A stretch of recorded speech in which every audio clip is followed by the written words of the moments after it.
Un nid de poule sur la route en Wallonie? Le grand piège, c'est de signaler le problème au mauvais service. Et là, rien ne se passe. Dans cette analyse rapide, on va voir exactement comment agir avec un maximum d'efficacité.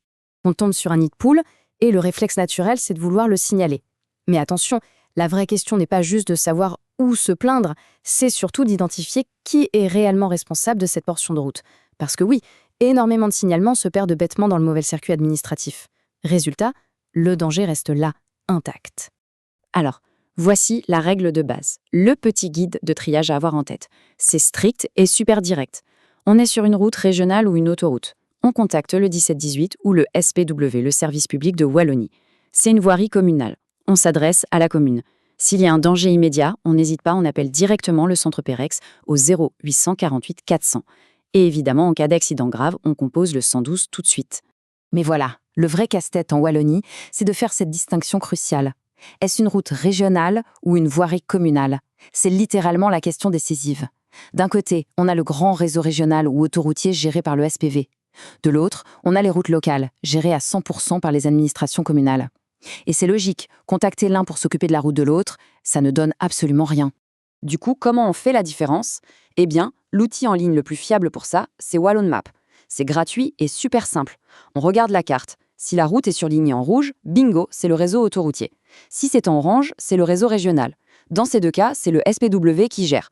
Par contre, si la route n'a aucune couleur particulière, c'est qu'il s'agit d'une voirie communale.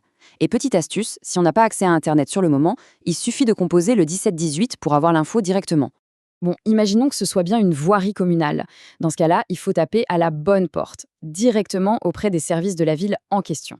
Ça peut être le service voirie, le service travaux ou même le service mobilité. D'ailleurs, pas mal de communes, comme Charleroi par exemple, ont carrément mis en place leur propre formulaire ou application en ligne pour centraliser ce type de demande au niveau local. Pour nous simplifier un peu la vie, il y a aussi l'application Fix My Street Wallonie. L'idée est top. On localise le trou sur l'écran, on prend une petite photo, on envoie, et le système gère le routage automatiquement vers la bonne personne.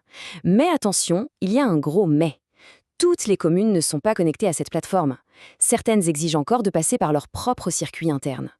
Donc c'est un super outil, mais pas encore magique partout. Alors, à quoi ressemble un signalement parfait? Pour qu'un technicien qui ne connaît pas le quartier trouve ce fameux nid de poule sans tourner en rond, il faut des faits.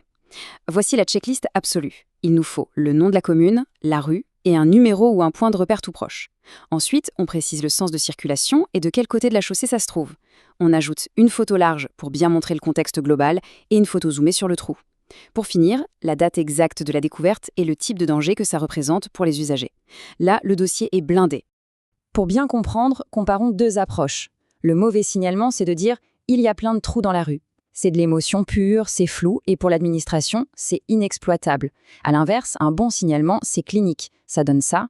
Nid de poule d'environ 30 cm, rue X, à hauteur du numéro Y, dans le sens vers Z, sur le côté droit, très dangereux pour les cyclistes. Voilà, ça c'est de la donnée brute et précise. C'est exactement ce qu'il faut pour qu'une intervention soit programmée.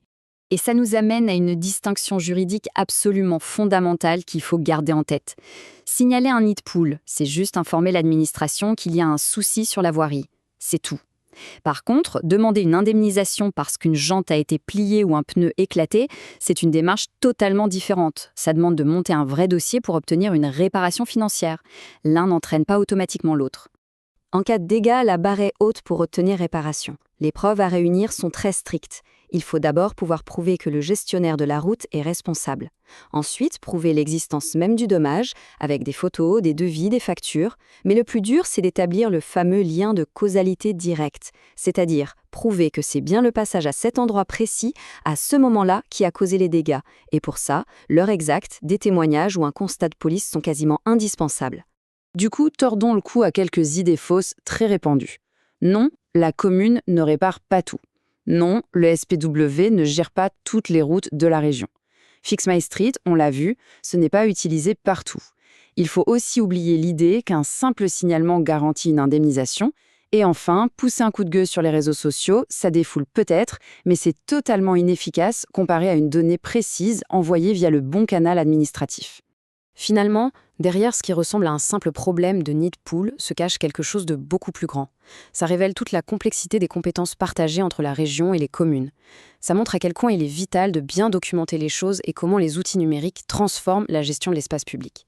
Surtout, ça prouve qu'une information neutre et exploitable aura toujours plus d'impact qu'une réaction à chaud. On va terminer là-dessus car l'élément fondamental tient en une seule phrase à retenir. Un bon signalement, ce n'est pas une plainte vague, c'est une information précise envoyée au bon gestionnaire. C'est aussi simple que ça. Face au vieillissement de nos infrastructures, la vraie question n'est plus seulement de savoir pourquoi nos routes s'abîment, mais plutôt, est-on vraiment capable de fournir aux bonnes administrations les données exactes dont elles ont besoin pour les réparer ?